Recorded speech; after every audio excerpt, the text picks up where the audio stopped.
आज हामी Saudi Aramco प्रोजेक्टहरूमा काम गर्नको लागि चाहिने कम्पलसरी पिपिज अथवा पर्सनल प्रोटेक्टिभ इक्विपमेन्टहरूको बारेमा केही चर्चा गर्नेछौँ। साथीहरू नमस्ते, म नन्दराज जोशी साउदी अरबदेखि आरामको सर्टिफाइड स्काफोल्डिङ सुपरभाइजर, आफूले जानेको र सिकेको कुरा अरूलाई सिकाउने मान्छे। साथीहरू आज म भिडियो सुरु गर्नुभन्दा पहिले हजुरहरूलाई एउटा रिक्वेस्ट गर्न चाहन्छु। यदि तपाईँ साउदी अरबमा आएर आरामको प्रोजेक्टहरूमा काम गर्ने सोच्दै हुनुहुन्छ भने पक्कै पनि यो भिडियो तपाईँको लागि हुन सक्छ। हेरेर यो भिडियोबाट तपाईँले के कुरा सिक्नुभयो र तपाईँलाई कस्तो लाग्यो प्रतिक्रिया दिनुहोला। र तपाईँलाई कुनै डाउट छ र नबुझेको कुरा छ भने डाइरेक्ट हामीलाई कन्ट्याक्ट गरेर पनि सोध्न सक्नुहुनेछ। All right guys, let's begin the video. सुरुमा पिपी अथवा पर्सनल प्रोटेक्टिभ इक्विपमेन्ट भनेको के हो भनेर बुझौँ है त। साथीहरू, कामको क्रममा हुन सक्ने जोखिमबाट आफूलाई सुरक्षित राख्नको लागि प्रयोग गरिने व्यक्तिगत सुरक्षाको सामग्रीहरूलाई पिपी भनिन्छ।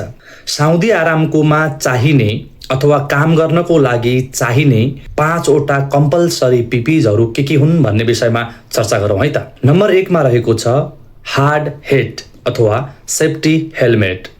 साथीहरू, हामीले सेफ्टी हेलमेट प्रयोग नगरिकन साउदी आरामको कुनै पनि प्रोजेक्टमा इन्टर हुन पाइँदैन।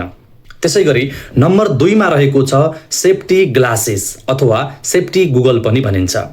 सेफ्टी गुगलको प्रयोग नगरिकन हामी साउदी आरामको कुनै पनि प्रोजेक्टमा इन्टर हुन पाउँदैनौँ। त्यसै गरी नम्बर 3 मा रहेको छ FRC अथवा फ्लेम रेसिस्टेन्ट क्लोदिङ भनेको आगलागी हुनबाट बचाउन सकिने टाइपको कभरल अथवा प्यान्ट सर्ट हामीले प्रयोग गरेर मात्रै साउदी आरामको प्रोजेक्टमा इन्टर हुन मिल्छ। यदि हामी ग्रिन फिल्डमा काम गर्छौँ भने हाई भिजिबिलिटी भेस्ट पनि प्रयोग गर्नुपर्छ। तर हामी ब्राउन फिल्डमा काम गर्छौँ भने हामीलाई यो रिक्वायर छैन। त्यसपछि hand protection, appropriate hand protection भन्छ।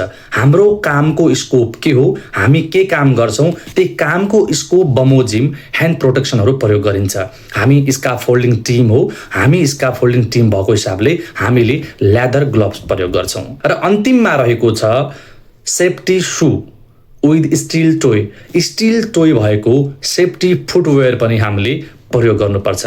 यी सामग्रीहरू प्रयोग नगरिकन हामीले साउदी आरामको कुनै पनि प्रोजेक्टमा काम गर्न पाइँदैन। तर यो त हाम्रो कम्पलसरी पिपिज भयो, तर यो भन्दा बाहेकको एडिसनल पिपी पनि हामीले प्रयोग गर्नुपर्ने हुन्छ एज पर आवर जब स्कोप। जस्तै हामी हाइली नोइजी एरियामा काम गरिरहेछौँ भने हामीले एयर प्रोटेक्सन पनि प्रयोग गर्नुपर्ने हुन्छ। त्यसै गरी हामीले वेल्डिङ गर्ने मान्छेले फेस सिल्ड युज गर्नु पर्ला, विविध उसको एप्रोप्रिएट ग्लोभ्सहरू युज गर्नुपर्ने होला। ती विविध कुराहरू लागू हुने गर्दछ। आशा छ आजको भिडियोले तपाईँहरूलाई धेरै टेवा पुर्याउनेछ र तपाईँले यो भिडियोबाट सिक्नु भएको कुरा हामीलाई पक्कै पनि सेयर गर्नुहुनेछ र नजानेको कुरा सोध्नुहुनेछ भन्ने आशाका साथ आजको भिडियो यति नै। हस्, नमस्ते।